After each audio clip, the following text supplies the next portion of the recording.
The 1987 Chase, Maryland train collision. On January 4th, 1987, Amtrak train number 94, the Colonial, was departing from Washington, D.C. to Boston.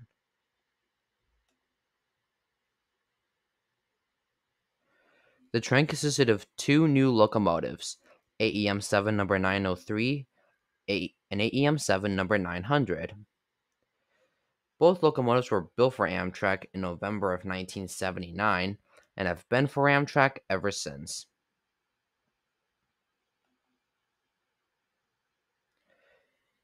Behind the engines were 11 Amfleet cars and one Heritage coach.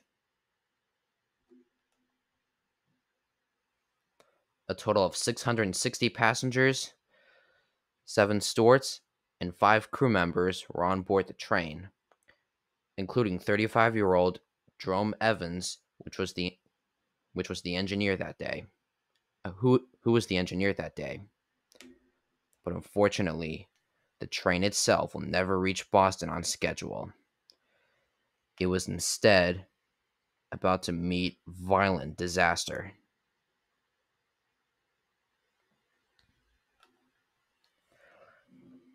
Meanwhile, at Conrail's Bayview Yard just east of Baltimore, Conrail ENS 121 was about to leave light with no freight cars to a Nola yard in Harrisburg, Pennsylvania. The train only consisted of 3 locomotives: Conrail B367 number 5044, B367 number 5052, and B367 number 5045.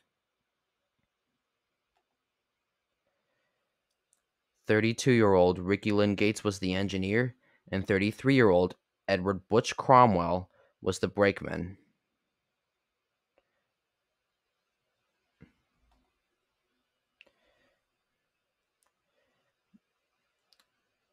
At this point, the Conrail 121 was supposed to stop at a red signal, but instead at compound interlocking, locking for the Amtrak train to pass through. But unfortunately, that wouldn't be the case. Instead, Conrail ENS 121 went through the stop signals and continued onto the main line.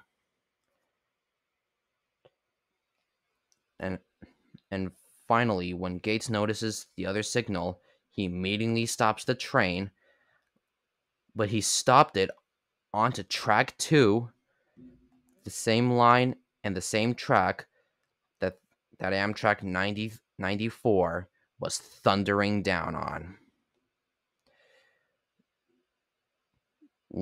When engineer Jerome Evans spotted the Conrail engines, he immediately applied the emergency brakes as hard as he could, but it was too late.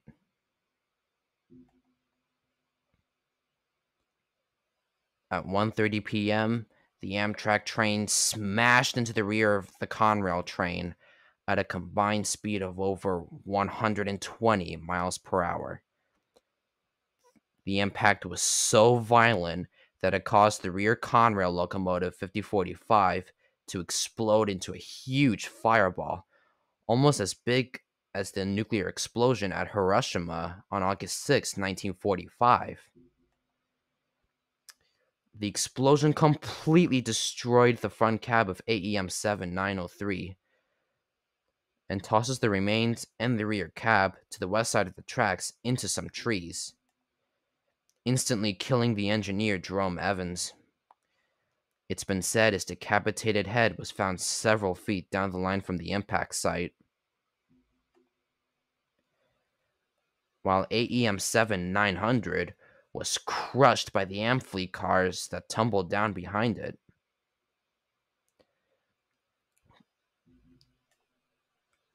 .5052's cab was completely smashed up, but the frame was mostly intact. 5044 suffered little damage in the collision.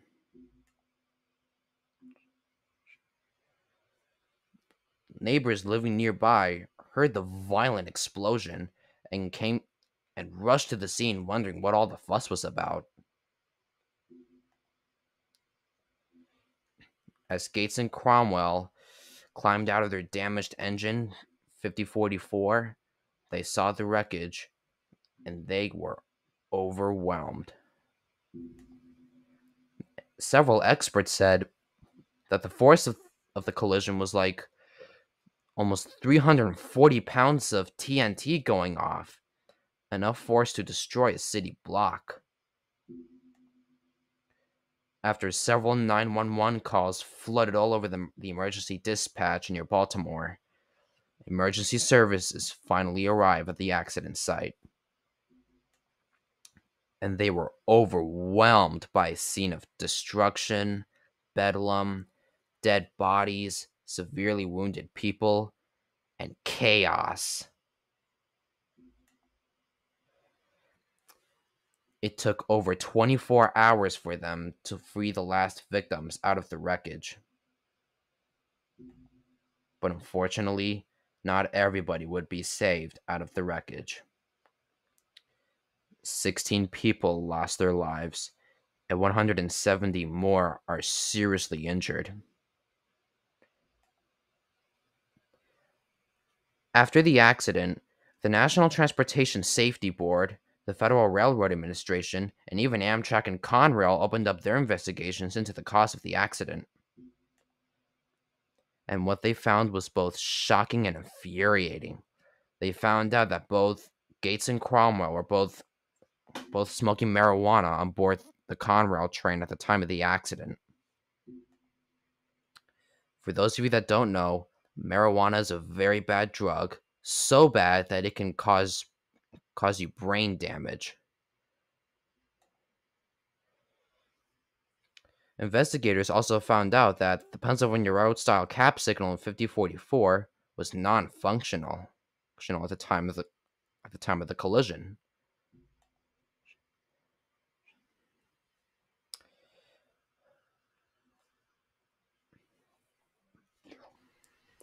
But according to the NTSB findings, the Conrail locomotives were going over 60 miles an hour, and the Amtrak train was going over 128 miles per hour at the time of the wreck.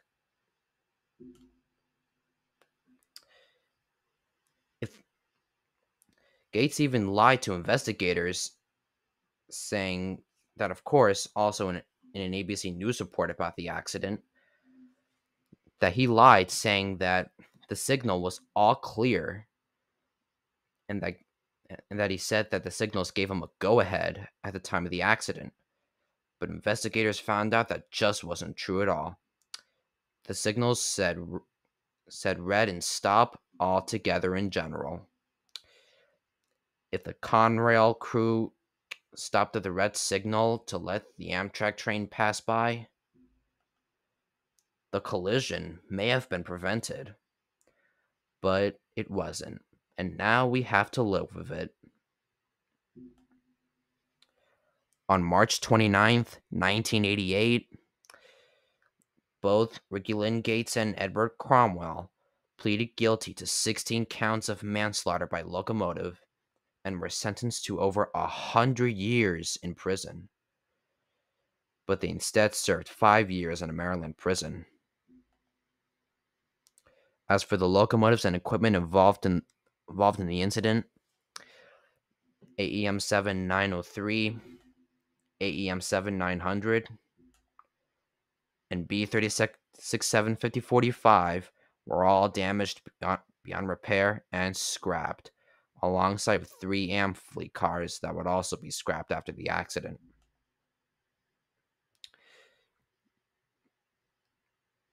But 5052 and 5044 were both repaired after the accident and continued to serve in service in Conrail until 2001, when they were later be sold to CSX.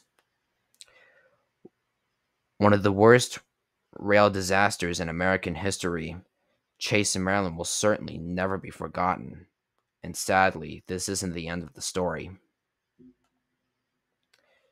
On May 12, 2015, Amtrak Train 188 derailed near the city of Philadelphia. The cause of that accident was that the engineer on the train was distracted by got distracted by several radio issues in the engine at the time of the wreck. That wreck killed 8 and injured 200. Almost 36 years have passed by since this fateful tragedy, and let's hope that something like this is never repeated again.